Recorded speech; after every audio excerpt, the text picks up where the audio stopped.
If Bird lose this one at home, I don't care what y'all say. He can't get that GOAT status. You can't talk about Magic Johnson. All right, man. Let's see. Larry Bird and vice versa. Magic Johnson versus Larry Bird. Most successful players in the 80s. Their rivalry saved the NBA from going bankrupt, Dang. shutting down. We'll talk about how their relationship started, how they drove each Dang. other crazy, and how they formed the most iconic rivalry in sports history. The game, okay, man. So as y'all can see, Bird versus Magic. Who y'all got? Comment down below who was the better of the two. Let me know. Larry Bird was born in 1956 in French All Lick, right. Indiana. 2.5 years and 357 miles up north. Irvin Johnson said hello to the world from Lansing, Michigan. There were Okay. a lot of differences between the two, but there were also many similarities. Both hailed from big working-class families. All The right. values of hard work and sacrifice early on. Irvin was a flamboyant kid who wanted to get as much attention as possible. He was the most popular kid in high school and a prom king, while Larry mainly wanted to be left the hell alone. When he had to get up and speak before the class, Bird wouldn't do it and would rather get an F than draw any attention to himself. However, these two polar opposites outside of Now I know that's different because my mama would have beat my behind if I took an F over talking in front of the class. Hey, his people different. basketball were the mirror images of each other once they had the ball in their hands. Both 6'9", not overly athletic, but extremely smart and super confident. They both saw the game 2 or 3 moves in advance. Both were team-oriented, and they had an equal desire when they played to win above all else. Magic won the state championship as a senior in high school, averaging 29 points and 17 rebounds. Dang. After which he decided to attend Michigan State. Bird averaged 31 points and 21 rebounds as a senior. Dang. He got the scholarship from the Indiana Hoosiers. Coached by Bobby Knight, the Hoosiers were So Larry got one up on him right one now. of the country's most successful Bird up one. famous collegiate basketball programs. However, Bird lasted only 24 days at Indiana University. More than 30,000 people at campus, and less than $100 in his pockets were too overwhelming for a hick from French Lick. So Larry returned home to a town of 2,000 inhabitants and became a garbage man. He drove the garbage truck, painted park benches, cut grass, fixed what needed to be fixed. His mom didn't speak to him for months because he ran away from a college scholarship. And after a year of picking up garbage, So it sounded like Larry Bird can't handle that pressure. So he down. It's tied 1-1 right now.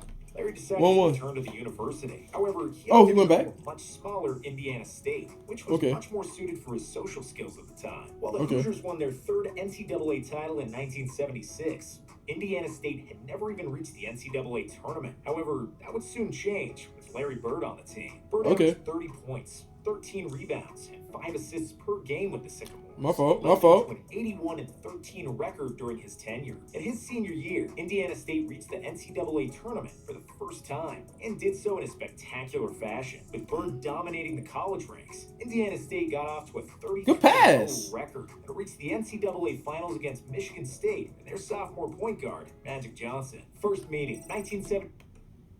So Larry Bird is 2 years older. So he is senior. Magic is a sophomore. We got to keep that in mind. Keep that in mind. In the NBA draft.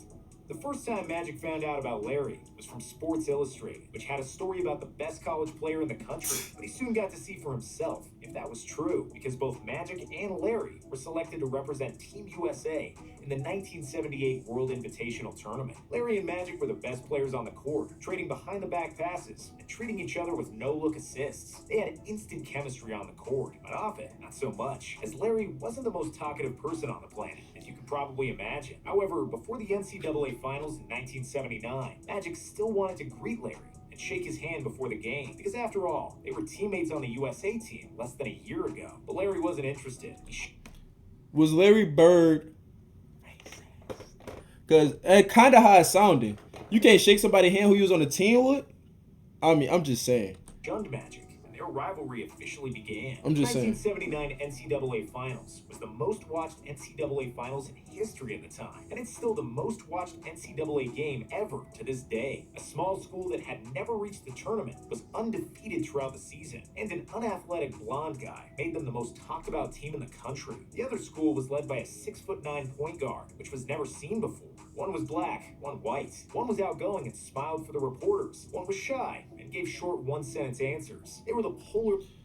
I'm gonna keep it a buck too. I don't think that if you're a black man and you did what Larry Bird was doing, you wasn't like you had to play the role for the cameras. opposites from the outside. But their game Not during this was so time, you couldn't similar. do that. That's what wrote the narrative and brought national attention. When the actual game No, started, no offense to Larry, but like, yeah. he struggled to get an inch of free space. Larry knew he had to score 40 for his team to beat the favorite Michigan State. However, Bird had a bad shooting night. He missed 14 of his 21 shots, and Michigan State won by 11. Bird always...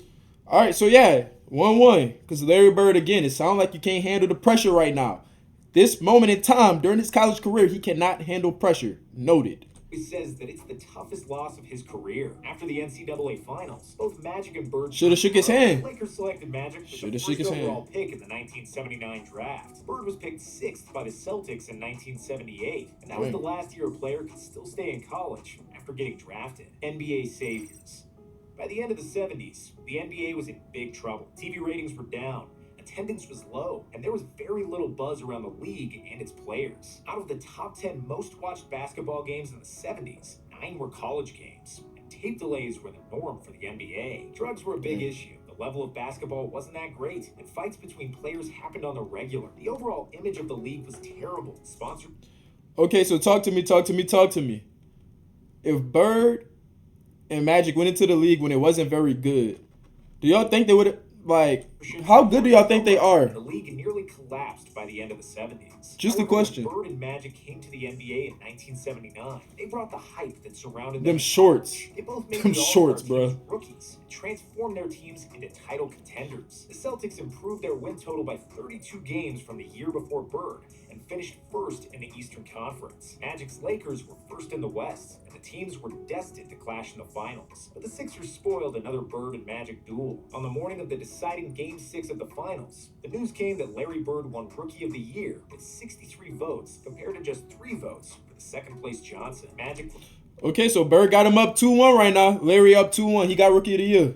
Was pissed, and he'd go on to pour 42 points and 15 rebounds in the deciding Game 6, bringing Los Angeles their first title after 8 years. Tie back up 2-2. Let's tie back up. MVP trophy. Let's tie back up for sure. Won another title. Bird was furious, and that's just who these guys were and how they behaved, envious of each other's accomplishments and maniacally driven to elevate their play. Whenever the season schedule came out, I would circle the 2 games with Boston. Those were the 2 games more important than the other 80, Magic Johnson said. I read the newspaper every day during the season. I was only interested in one thing. What numbers did Magic Johnson have last night? Said Larry Bird. Dang. In 1981, Bird won his maiden title with the Celtics. And in 1982, Magic won another one with the Lakers. After that, the league was essentially Bird and Magic, and then everybody else. TV doubleheaders always featured the Lakers and the Celtics against whomever they happened to be playing. From 79 to 84, the NBA's TV ratings rose significantly. Attendance jumped 42% in 1979. It's a tough bucket. Easily the biggest gain among the 4 major American sports. While some credit has to go to David Stern and some to Michael Jordan, the main reason for the NBA's rise has to do with Bird and Magic. They were 2 phenomenal players I didn't know that. who got drafted to the most iconic franchises and embodied the drama of American race relations, but did nothing to stir up the hatred themselves. Nah, I rock with Bird though.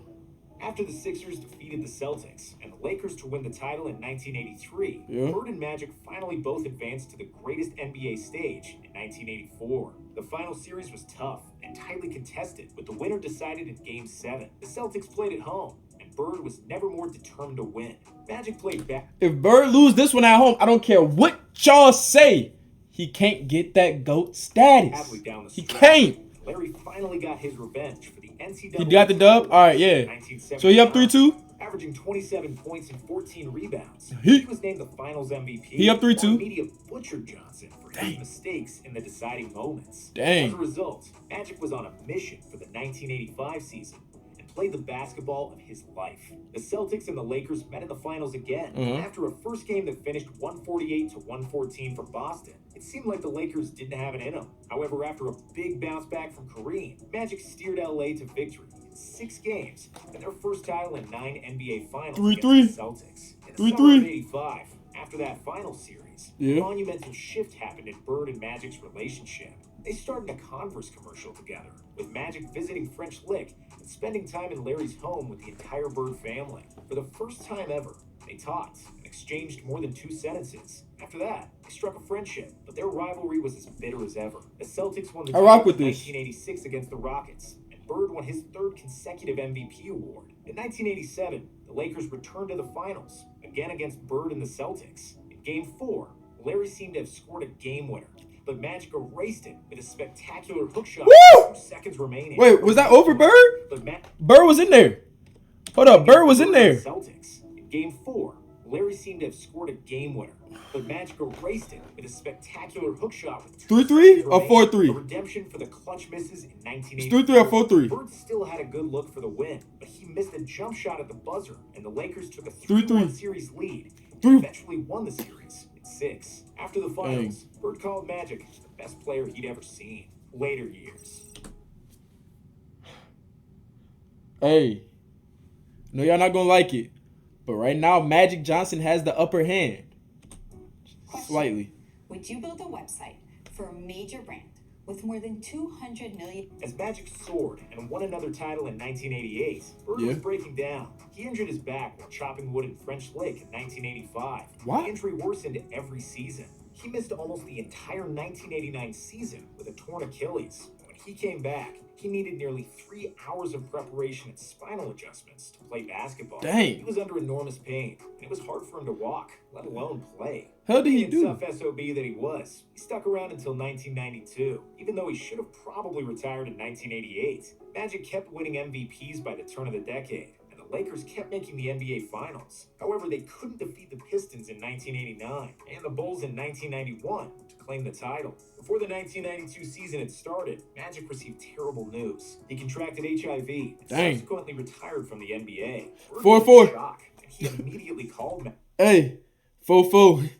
Bird ain't never get that. Magic. Johnson confirmed that the news was true, and he later said that the call Dang. from Bird meant the world for him because he realized how much affection Larry really had for him, despite their 5-4. Larry said that he felt the same Bird get a real nigga status for that one. 5-4. He up right now. that day as on the day that his He held it father down passed. for his brother. And for the first time in his career, he didn't enjoy playing as much, with Magic now. He held it down for his That brother. wasn't That's the end. 5-4. Larry and Magic had their last hurrah. First, they played as opponents after Magic got an invite to play in the 1992 All-Star Game, which he dominated and won the MVP. And then later that year, they rode off into the sunset as teammates at the Barcelona Olympics. Because their That's NBA solid. careers were over, their masks fell completely off. That's solid. Bird and Magic became really good pals during their time with the Dream Team. Legacy.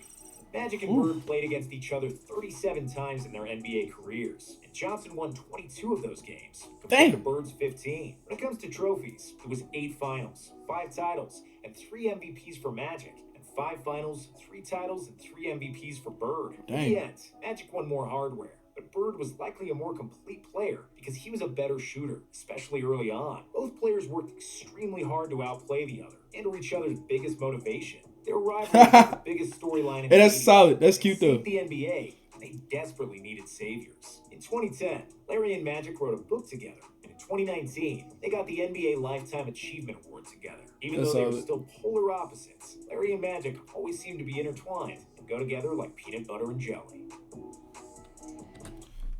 That's a tough one to call. I can't make the decision, man. Mad respect to both of them, man. They both was great players. So y'all let me down below who y'all vote go to. Magic Johnson or Larry Bird. Talk to me in the comment section, man. Until next time, it's your boy 3 out.